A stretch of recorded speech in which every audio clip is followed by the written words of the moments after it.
Assalamualaikum warahmatullahi wabarakatuh. Alhamdulillah, puji syukur pada Allah Subhanahu wa Ta'ala, karena di siang hari ini kita masih bisa melanjutkan kegiatan belajar. Pada kesempatan ini kita akan belajar tentang IPA, yaitu tentang struktur dan fungsi jaringan tumbuhan. Pada pembelajaran sebelumnya kita sudah membahas tentang organ penyusun tumbuhan. Yang pertama, organ pertama yaitu akar. Kemudian organ yang kedua batang, kemudian organ yang ketiga daun, dan organ yang keempat yaitu bunga. Pada kesempatan ini, Ustadz akan melanjutkan tentang struktur dan fungsi jaringan tumbuhan. Tujuan pembelajaran yang pertama, siswa dapat menjelaskan fungsi dan struktur akar dengan jujur. Kemudian yang kedua, siswa dapat menjelaskan fungsi dan struktur batang dengan jujur. Kemudian yang ketiga, siswa dapat menjelaskan fungsi dan struktur daun dengan jujur. Yang keempat, siswa dapat menjelaskan fungsi dan struktur bunga dengan jujur. Kemudian yang kelima, menjelaskan pemanfaatan struktur dan fungsi jaringan pada tumbuhan dalam perkembangan teknologi dengan tanggung jawab. Berdasarkan aktivitas pembelahan sel penyusun jaringan selama masa pertumbuhan dan perkembangan, jaringan tumbuhan dapat dikelompokkan menjadi jaringan meristem atau jaringan embrional dan jaringan permanen atau jaringan dewasa. Jaringan meristem, sel penyusunnya bersifat embrional sehingga selalu aktif membelah. Berdasarkan asal terbentuknya, jaringan meristem dapat dikelompokkan menjadi dua macam, yaitu meristem primer dan meristem sekunder. Jaringan meristem primer adalah jaringan meristem pada tumbuhan yang sel-selnya aktif membelah. Contohnya terdapat pada ujung batang dan ujung akar. Kemudian meristem sekunder berasal dari sel-sel dewasa yang berubah sifatnya menjadi meristematik kembali atau aktif membelah kembali. Contohnya kambium pembuluh atau kambium vaskuler dan kambium gabus atau velogen. Yang kedua, jaringan dewasa. Jaringan dewasa atau jaringan permanen adalah jaringan yang bersifat non-meristematik atau tidak aktif membelah.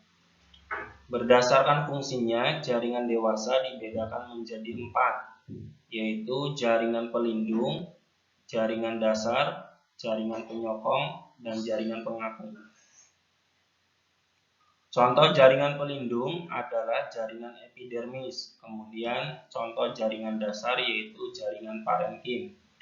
Kemudian yang ketiga, contoh jaringan penyokong atau penguat, jaringan kolenkim dan jaringan sklerenkim.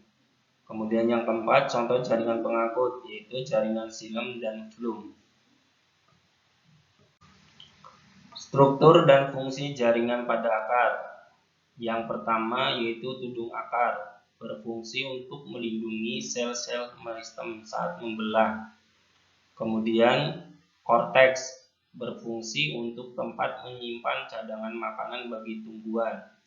Yang berikutnya yaitu jaringan xilem, berfungsi mengangkut air dan mineral dari tanah menuju batang hingga ke daun. Yang keempat, jaringan flum, berfungsi mengangkut makanan hasil fotosintesis dari daun ke seluruh tubuh tumbuhan.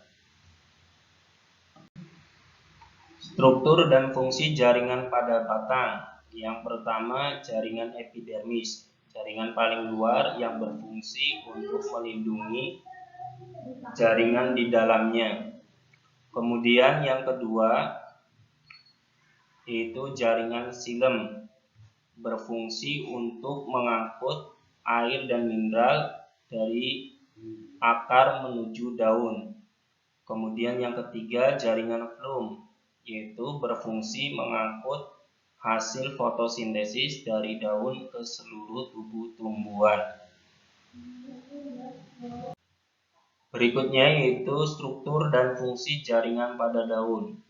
Yang pertama, jaringan epidermis, berfungsi melindungi jaringan di dalam daun. Kemudian yaitu jaringan palisade, berfungsi sebagai tempat terjadinya fotosintesis. Kemudian yang ketiga, stomata, berfungsi untuk tempat pertukaran karbon dioksida dan oksigen. Teknologi yang terinspirasi dari struktur jaringan tumbuhan. Yang pertama yaitu panel surya. Mekanisme kerja panel surya terinspirasi oleh mekanisme fotosintesis yang terjadi pada daun tumbuhan.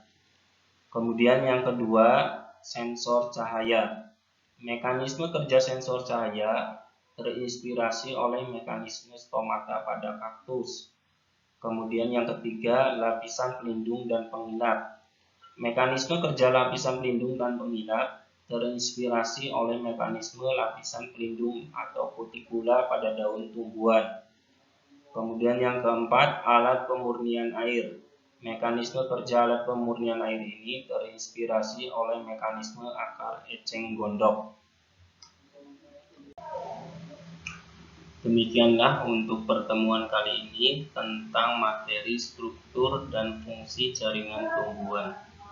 Silakan untuk pertemuan berikutnya kita akan membahas tentang sistem pencernaan pada manusia. Kemudian untuk kalian agar lebih paham lagi, silakan pertanyaan berikut dijawab. Yaitu, sebutkan 3 jaringan yang menyusun daun tumbuhan. Kurang lebihnya mohon maaf dari Ustadz. Ustadz akhiri dengan membaca doa kafaratul majlis. Subhanakallahumma wa bihamdika asyhadu an la ilaha illa anta astaghfiruka wa atubu ilaik.